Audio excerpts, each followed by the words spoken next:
Halo semua penonton Galeri Teleskop. Pada kesempatan kali ini Galeri Teleskop akan mereview untuk teleskop yang cukup mungil, yaitu tipe M9 LS 3 hingga 10 kali pembesaran dengan diameter depan 42 mm dan penambahan lampu reticle ya. Tentunya nanti kita akan cek seperti apa fitur dan spesifikasi dari teleskop ini.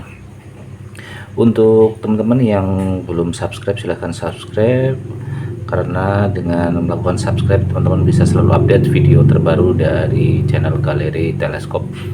Baiklah, kita akan cek untuk teleskopnya. Dari sisi dus bagian depannya terlihat dari foto fisik teleskop M9 LS ya, dimana tipe ini sudah dilengkapi dengan laser pada bagian samping kirinya ya, tapi untuk laser bisa dilepas dan dipasang kembali, sifatnya tidak permanen.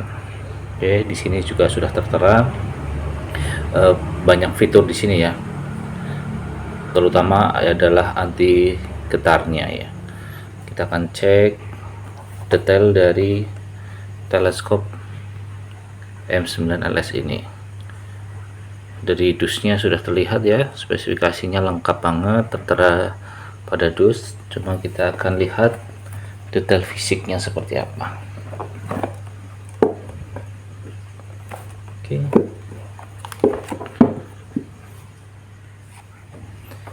Pada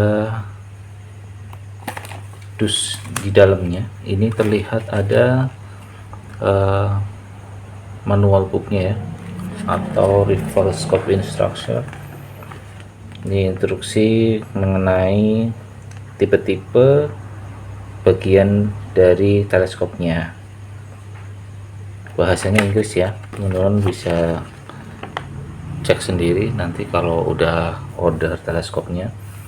Yang jelas tipe ini sudah anti getar, anti air, dan anti embun.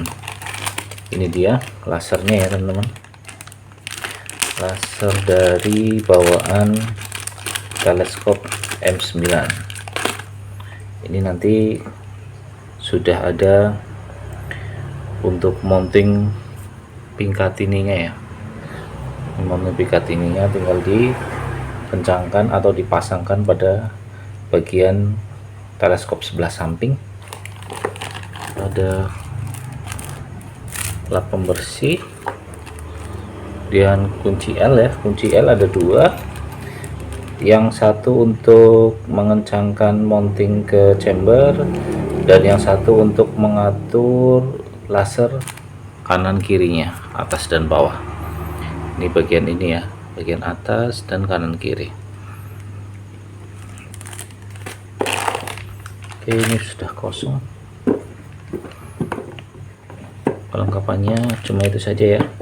Untuk mounting bawaan dari teleskop ini sudah paten ya pada unit, jadi teman-teman tidak perlu memasang atau menggantinya. Oke, dari fisiknya bagian depan ini tutupnya tutup kolor biasa ya, cukup imut ya, simple. Panjangnya kurang lebih itu 225 mm, sekitar 22 cm, dan beratnya 441 gram. Oke, ini tinggal dilepas saja.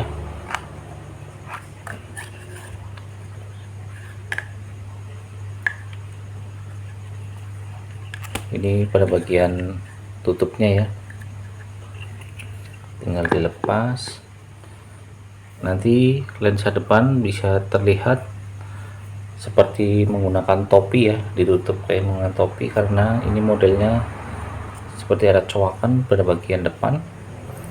Ini tutupnya depan OD 40 2 mm, Sedangkan untuk lensa belakangnya, coating lensanya ini agak sedikit hijau dan bening ya,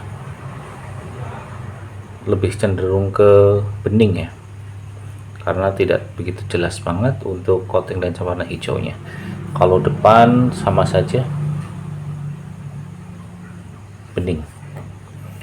Dan untuk bagian atas ini merupakan pengaturan dari lampu retikelnya. Di sini ada objek R artinya red merah, dan juga G green hijau. Tinggal diputar saja, nanti teman-teman bisa melihat retikelnya menyala ya, warnanya merah. Ada 5 level, 1 2 3 dan 5. Semakin besar angkanya, levelnya, semakin kecerahan cahayanya semakin terang. Tapi biasanya untuk penggunaan malam hari cukup menggunakan level 1 saja cukup ya, tidak terlalu terang, yang penting tanda mil dotnya terlihat. Oke, untuk bagian relnya ini bisa digunakan rel 11 dan rel 22, jadi tinggal dibalik saja nanti. Untuk mountingnya, bautnya dilepas, tinggal diputar saja, nanti bisa digunakan rel 11 dan rel 22. Kemudian zoomnya, zoom minimalnya ini adalah zoom 3, kemudian zoom maksimalnya adalah 10. Ini cukup lumayan tinggi ya zoomnya ya, hingga 10 kali pembesaran dengan kondisi teleskop yang kecil ini. Dan pada bagian belakang sini terlihat logo plus dan minus yang menandakan bahwa pengaturan sindrom mata plus dan sindrom mata minus ada di bagian sini. Jika teman-teman mempunyai sindrom mata plus, tinggal diputar berlawanan arah jarum jam, dan sindrom mata minus diputar searah jarum jam. Oke, nanti akan menyesuaikan fokus ketajaman retikel terhadap target yang sedang dibidik. Selanjutnya untuk retikelnya ini mil dot ya, kita cek background warna putih ya biar terlihat. Nah itu dia,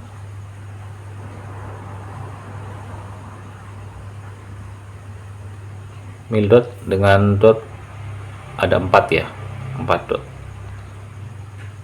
Ini cukup untuk sebagai penanda di jarak yang cukup dekat, di bawah 50 meter target bisa terlihat dengan baik.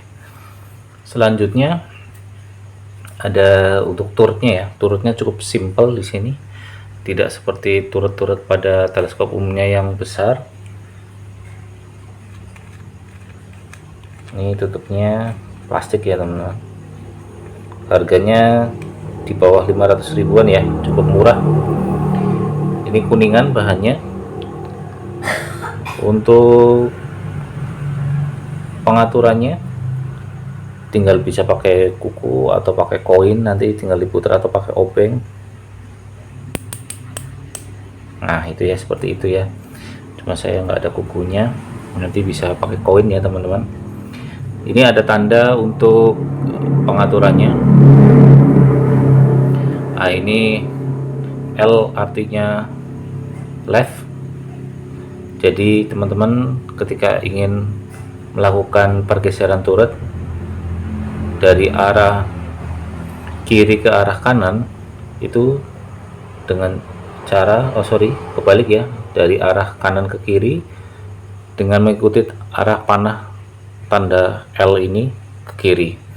Jadi nanti retikel bergeser dari kanan ke kiri. Tapi jika teman-teman ingin menggeser retikel dari arah kiri ke kanan, tinggal diputar searah jarum jam untuk melakukan pergeseran dari arah kiri ke kanan. Selanjutnya untuk turret bagian elevasi ya, kalau ini win edge nya kanan kiri, ini untuk elevasinya. Ini dengan penanda arah panah ke kiri, artinya up ya, ke atas. Jadi jika teman-teman ingin menggeser reticle dari bawah ke atas, tinggal diputar berlawanan dengan arah jarum jam atau diputar ke kiri searah dengan arah panah yang ada pada pengaturan turret atas bawah ini. Tapi jika teman-teman ingin melakukan perubahan atau pergeseran turret, pergeseran reticle dari atas ke bawah, turret diputar searah dengan jarum jam atau diputar ke arah kanan. Itu seperti itu ya, cukup mudah untuk pengaturan dari turretnya, hampir sama dengan settingan-settingan teleskop yang lainnya. Kemudian untuk lasernya ini nanti bisa dipasangkan di bagian samping. Ini ya, dipasang bagian sini, samping sini. Untuk melakukan settingan tinggal disesuaikan tanda ini ya, bautnya di sini dengan menggunakan kunci L yang sudah tersedia. Nah, untuk mengaktifkannya tinggal dipencet pada bagian belakangnya, tinggal dipencet. Oke, menyala ya lasernya. Untuk laser jarak kurang lebih 100 meter masih sampai, cuma dengan kondisi teleskop dengan zoom sampai 10 dan retikelnya yang terlihat cukup tebal, penggunaan di 50 meter ke bawah disarankan. Kalau untuk 50 meter ke atas penggunaan laser kurang disarankan ya. Ini warnanya merah ya teman-teman. Oke, untuk beratnya cuma 441 gram, nggak sampai dengan setengah kilo, sangat nyaman sekali. Ini ya, bisa dilihat di sini sudah anti getar, anti air, dan anti embun. Untuk fokus lensanya di jarak 100 meter ya, paralaknya ya. Dan untuk teleskop ini bisa dipakai di unit Ooklik, BCP maupun Senpi ya. Untuk Senpi biasa, kalibernya yang cukup kecil saja, nggak perlu yang besar-besar. Oke, kalau di keterangan ini lasernya adalah warna hijau ya, tapi untuk realnya lasernya warna merah. Begitu saja penjelasan mengenai teleskop M9 LS 310x42E. Semoga pembahasan mengenai teleskop ini bermanfaat untuk Anda semua dan bisa dijadikan sebagai referensi untuk memilih teleskop yang sesuai dengan unit kesayangan Anda. Jangan lupa like, share, komen, dan subscribe untuk channel YouTube Galeri Teleskop agar teman-teman semua bisa selalu update video terbaru mengenai teleskop terbaru yang tentunya dibahas dengan detail dari fitur dan spesifikasi di channel Galeri Teleskop. Salam.